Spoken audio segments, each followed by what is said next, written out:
समुद्र की लहरें जब द्वारिका के स्वर्ण महल की दीवारों से टकराती थीं तो एक मधुर संगीत पैदा होता था। ये वो नगरी थी जहां कभी दुख या चिंता का साया भी नहीं पड़ सकता था, क्योंकि यहां साक्षात ब्रह्मांड के रचयिता श्री कृष्ण निवास करते थे। लेकिन आज द्वारिका की हवाओं में एक अजीब सा खिंचाव था, एक ऐसा तनाव जो आंखों से दिखाई नहीं दे रहा था लेकिन महसूस किया जा सकता था। श्री कृष्ण अपने कक्ष के छज्जे पर खड़े थे। उनकी नजरें दूर उस अनंत समुद्र पर टिकी थीं, लेकिन उनका मन कहीं और था। उनके चेहरे पर वो चिर परिचित रहस्यमयी मुस्कान खेल रही थी। दुनिया इस मुस्कान को प्रेम और करुणा का प्रतीक मानती थी, लेकिन आज ये मुस्कान कुछ और ही कह रही थी। ये एक ऐसे वैद्य की मुस्कान थी जो जानता है कि उसके सबसे प्रिय लोगों के भीतर एक भयंकर रोग पनप रहा है, एक ऐसा रोग जो शरीर को नहीं बल्कि आत्मा को खोखला कर देता है। और उस रोग का नाम था अहंकार। आज द्वारिका में 3 ऐसे अभिमान पल रहे थे जो अपनी सीमाएं लांघ चुके थे, और नारायण ने तय कर लिया था कि आज इन तीनों अभिमानों का एक साथ अंत होगा। महल के भीतर एक अलग ही दुनिया सजी हुई थी। यह कक्ष था द्वारिका की सबसे रूपवान रानी सत्यभामा का। कक्ष में चारों ओर आदमकद दर्पण लगे थे और हवाओं में पारिजात के फूलों की मादक सुगंध घुली हुई थी। सत्यभामा अपने श्रृंगार में मग्न थीं। उनके केशों में गूंथे गए बहुमूल्य रत्न, उनके गले का वो भारी स्वर्ण हार और उनके अंगों पर सजा रेशम, सब कुछ इस बात की गवाही दे रहा था कि त्रिलोक में उनके समान कोई और नहीं है। सत्यभामा जब दर्पण में खुद को निहारती तो उन्हें केवल अपना रूप ही नहीं दिखता था, बल्कि उनके भीतर ये दंभ भी सिर उठाता था कि द्वारिका की अन्य रानियां, विशेषकर माता रुक्मणी, उनके इस सौंदर्य के आगे कुछ भी नहीं है। रुक्मणी का वो सादा जीवन, वो बिना आभूषणों का रहना सत्यभामा को अपनी श्रेष्ठता का एहसास कराता था। उन्हें लगता था कि यदि श्रीकृष्ण किसी से सबसे अधिक प्रेम करते हैं तो वो केवल वही है, क्योंकि सुंदरता का ऐसा प्रतिमान तो स्वयं स्वर्ग की अप्सराओं के पास भी नहीं है। तभी कक्ष में श्रीकृष्ण का प्रवेश हुआ। सत्यभामा ने अपनी कजरारी आंखों से उन्हें देखा और एक अजीब सी बेचैनी उनके मन में उठने लगी। उनके भीतर लंबे समय से एक सवाल सुलग रहा था। वो उठी, अपनी पायल झंकारते हुए कृष्ण के करीब आईं और अत्यंत मधुर लेकिन गर्व से भरे स्वर में पूछा, प्रभु, एक बात बताइए। मैंने सुना है कि त्रेता युग में जब आप राम थे तो आपकी पत्नी सीता बहुत सुंदर थीं। क्या वे रूप और लावण्य में मुझसे भी अधिक सुंदर थीं? ये एक साधारण सवाल नहीं था, ये एक चुनौती थी। ये अहंकार की वो चिंगारी थी जो अब ज्वाला बन रही थी। सत्यभामा सुनना चाहती थीं कि कृष्ण कहें कि नहीं प्रिय, तुम्हारे आगे तो सीता का रूप भी फीका था, लेकिन श्री कृष्ण तो श्री कृष्ण है। उन्होंने सत्यभामा की आंखों में गहराई से देखा। उनके होठों पर वही रहस्यमयी मुस्कान तैर गई। उन्होंने ना तो हां कहा और ना ही ना।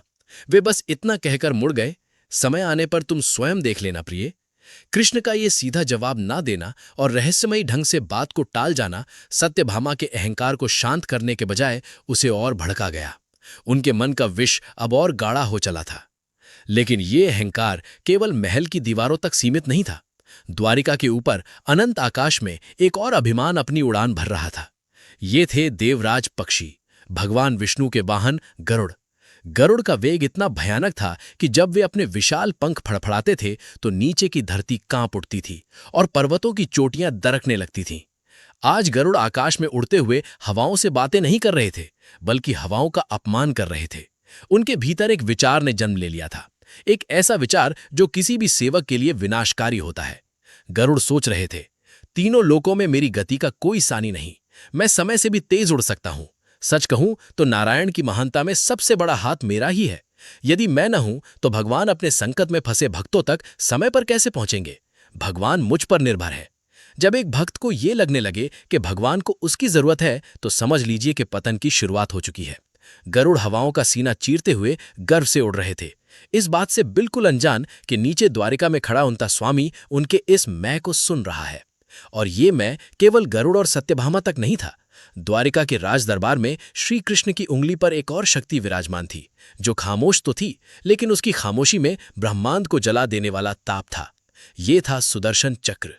सुदर्शन कोई लोहे का निर्जीव अस्त्र नहीं था, वो एक जागृत देवता था, स्वयं अग्नि का दूसरा रूप। आज सुदर्शन चक्र की परिक्रमा में एक अजीब सी तीव्रता थी। चक्र की वो खामोश गर्जना सीधे कृष्ण की आत्मा तक पहुंच रही थी। सुदर्शन चक्र के भीतर दम घुट रहा था। मैं अजय हूं, मेरी चमक के आगे तो स्वयं सूर्य भी फीका पड़ जाता है। मैंने बड़े बड़े असुरों, दानवों और अहंकारियों का सिर धड़ से अलग किया है। शिव के त्रिशूल के बाद यदि कोई शक्ति है जो सृष्टि को भस्म कर सकती है तो वो मैं हूं। मेरे कारण ही मेरे प्रभु सुरक्षित हैं। ये था विनाशक का गुरूर। सुदर्शन चक्र भूल गया था कि उसकी शक्ति उसकी नहीं बल्कि उस उंगली की है जिसने उसे धारण किया हुआ है। वो खुद को चलाने वाला समझ बैठा था। श्री कृष्ण ने अपनी उंगली पर सुदर्शन की उस गर्माहट को महसूस किया। उन्होंने आसमान में गरुड़ के वेग के कारण उत्पन्न हुए तूफानों को देखा और पीछे मुड़कर सत्यभामा के कक्ष की ओर से आती उस अहंकार की तरंग को महसूस किया।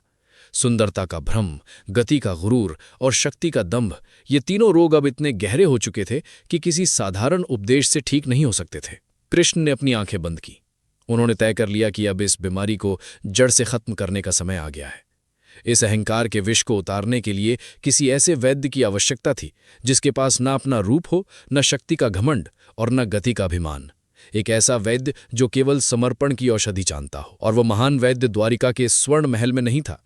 वो यहां से कोसों दूर दक्षिण की दिशा में गंधमादन पर्वत की एक अंधेरी और शांत गुफा में आंखें मूंदे बैठा था, जिसके होठों पर सिर्फ एक ही धुन सवार थी, राम राम राम।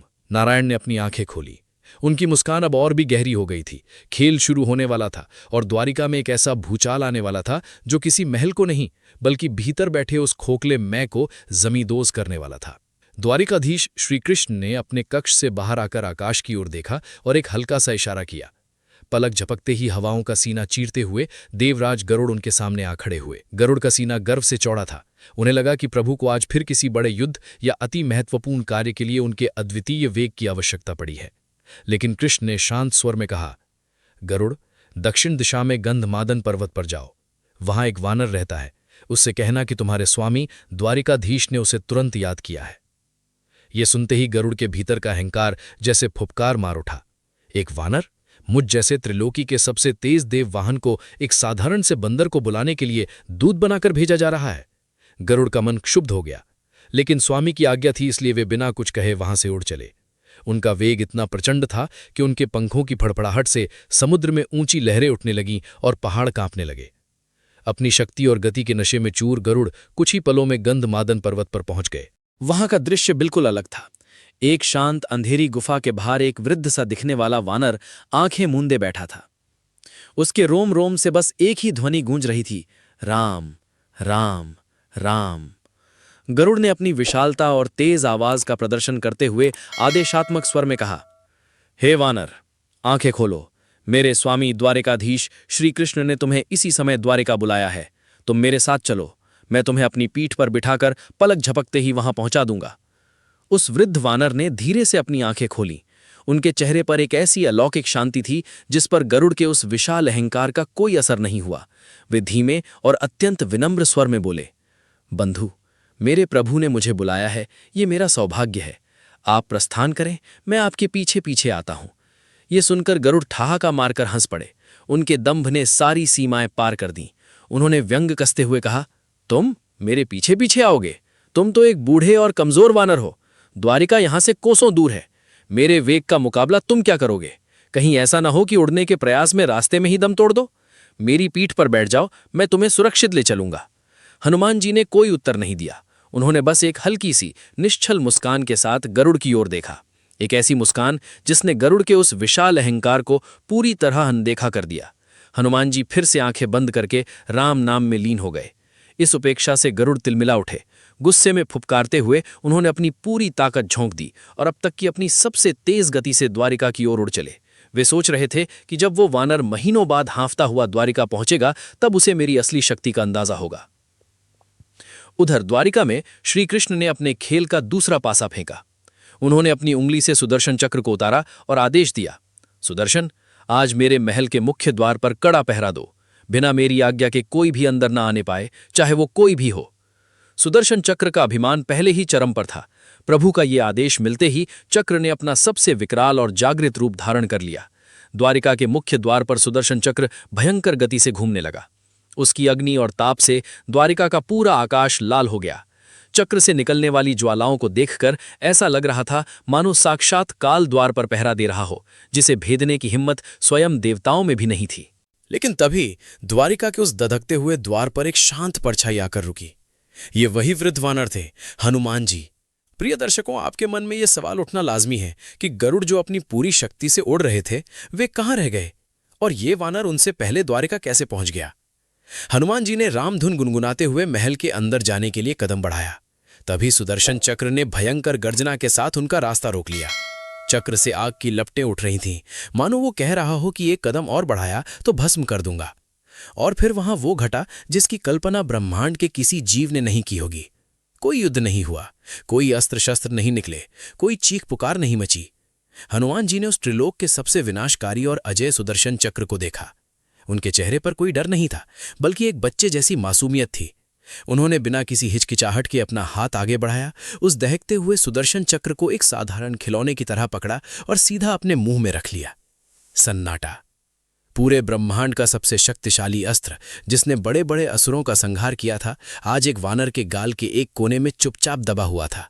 उसकी सारी आग, सारा ताप और सारा अहंकार उस एक पल में शून्य हो गया। हनुमान जी शांति से द्वार पर खड़े होकर अपने प्रभु के बुलावे की प्रतीक्षा करने लगे। ठीक उसी समय आसमान से एक भयंकर आंधी आई। ये गरुड़ थे। वे बुरी तरह हाँफ रहे थे। उनके विशाल पंखों से पसीना टपक रहा था और सांसें धौंकनी की तरह चल रही थी। उन्होंने अपनी पूरी ऊर्जा द्वारिका पहुंचने में लगा दी थी। वे जमीन पर उतरे, ये सोचकर कि अभी प्रभु के पास जाकर अपनी गति का बखान करेंगे। लेकिन जैसे ही गरुड़ की नजर महल के मुख्य द्वार पर पड़ी, उनके पैरों तले जमीन खिसक गई। उनका हृदय धक से रह गया। जिस बूढ़े वानर को वे गंधमादन पर्वत पर पीछे छोड़कर आए थे, वो वानर वहां द्वारिका के द्वार पर पहले से ही अत्यंत शांत भाव से खड़ा था, जैसे वो युगों से वहीं प्रतीक्षा कर रहा हो। गरुड़ का वो घमंड कि उनके वेग का कोई सानी नहीं है, एक ही झटके में राख के ढेर में बदल चुका था।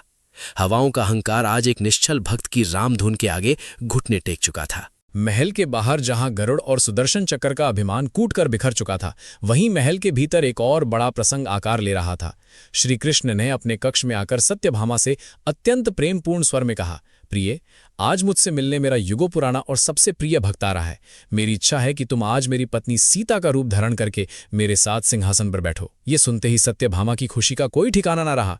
उन्हें लगा कि आज वो अवसर आ ही गया जब वो सिद्ध कर देंगी कि उनका रूप माता सीता से भी बढ़कर है। उन्होंने तुरंत अपनी दासियों को बुलाया और द्वारिका के सबसे बहुमूल्य आभूषण, सबसे चमकीले रेशमी वस्त्र और दुर्लभ सुगंध मंगवाए। जब वो पूरी तरह से सज धज कर तैयार हुई तो दर्पण भी उनके रूप की चमक से जैसे चौंधिया गया। उनके मन में ये अहंकार पूरी तरह से घर कर चुका था कि आज उनके इस रूप लावण्य के आगे त्रेता युग की असली सीता भी फीकी पड़ जाएंगी। पूरे राजसी ठाट बाट के साथ सत्यभामा सिंहासन पर जाकर बैठ गईं। उनके बगल में श्री कृष्ण विराजमान थे, जिन्होंने रूप तो नहीं बदला था, लेकिन उनकी आंखों और भावों में मर्यादा पुरुषोत्तम राम की वो अलौकिक करुणा उतर आई थी। तभी दरबार के द्वार खुले। हनुमान जी ने अत्यंत धीमी और शांत चाल से दरबार में प्रवेश किया। उनका रूप किसी विशाल या भयंकर योद्धा का नहीं था, बल्कि एक ऐसे निश्चल भक्त का था जिसकी आंखों में केवल अपने प्रभु के दर्शन की प्यास थी। सिंहासन की ओर देखते ही हनुमान जी की आंखों से आंसुओं की धारा बह निकली। वे दौड़कर गए और श्री कृष्ण के चरणों में गिर पड़े। उन्हें अपने राम मिल गए थे। वे प्रभु के चरणों को अपने आंसुओं से धो रहे थे, लेकिन जैसे ही उन्होंने अपने आंसू पोंछे और सिर उठाकर ऊपर देखा, उनकी नजर सत्यभामा पर पड़ी। सत्यभामा जो हीरो हम मोतियों से लदी हुई थी और इस इंतजार में थी कि ये वानर उनके रूप की स्तुति करेगा, परंतु सत्यभामा को देखते ही हनुमान जी के माथे पर एक हल्की सी सिकुड़न आ गई। उनके चेहरे पर एक गहरी उलझन छा गई। उन्होंने अपने दोनों हाथ जोड़े और पूरी मासूमियत से एक ऐसा सवाल पूछा जिसने सत्यभामा की आत्मा को झकझोर कर रख दिया। हनुमान जी बोले, प्रभु, मैं आपको तो पहचान गया मेरे राम, लेकिन आपके बगल में सिंहासन पर ये कौन सी दासी बैठी है और मेरी त्रिलोक सुंदरी माता सीता कहाँ है? पूरे दरबार में एक ऐसा सन्नाटा छा गया मानो समय ने ही सांस लेना बंद कर दिया हो। दासी, ये एक शब्द सत्यभामा के कानों में पिघले हुए शीशे की तरह गिरा। उनका वो सारा स्वर्ण, वो सारा श्रृंगार और वो सारा रूप सौंदर्य जैसे एक ही पल में मिट्टी हो गया। उनका वो अहंकार कि वे दुनिया की सबसे सुंदर स्त्री हैं, हनुमान जी के उस एक निश्चल सवाल के आगे आंसुओं में बह गया। उन्हें एहसास हो गया कि बाहरी दिखावा और आभूषण कभी सीता नहीं बना सकते। रोते हुए बिना कुछ कहे सत्यभामा सिंहासन से उठी और एक ओर जाकर खड़ी हो गई। तभी दरबार में माता रुक्मिणी का प्रवेश हुआ।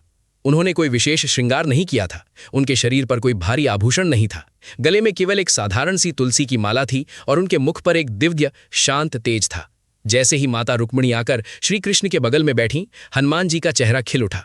उन्होंने तुरंत साष्टांग प्रणाम किया और गदगद कंठ से बोले, प्रणाम माता सीता, अब मेरे राम पूर्ण लग रहे हैं।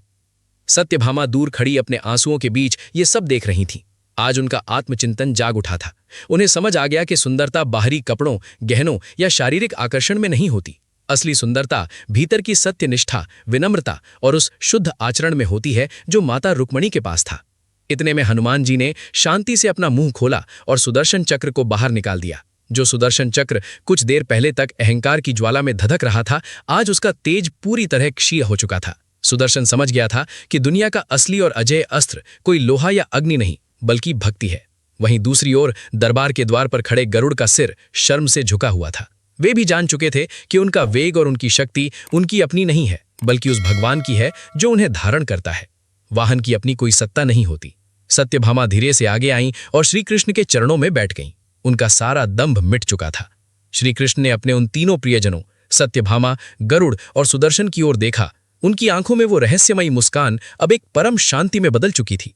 उन्होंने अपना अंतिम उपदेश देते हुए कहा, सुंदरता, गति और शक्ति, ये तीनों जब तक मेरे चरणों में समर्पित हैं, तब तक ये मेरे वरदान हैं। लेकिन जिस दिन इन तीनों के भीतर मैं यानी अहंकार प्रवेश कर जाता है, उसी क्षण से ये वरदान अभिशाप बन जाते हैं।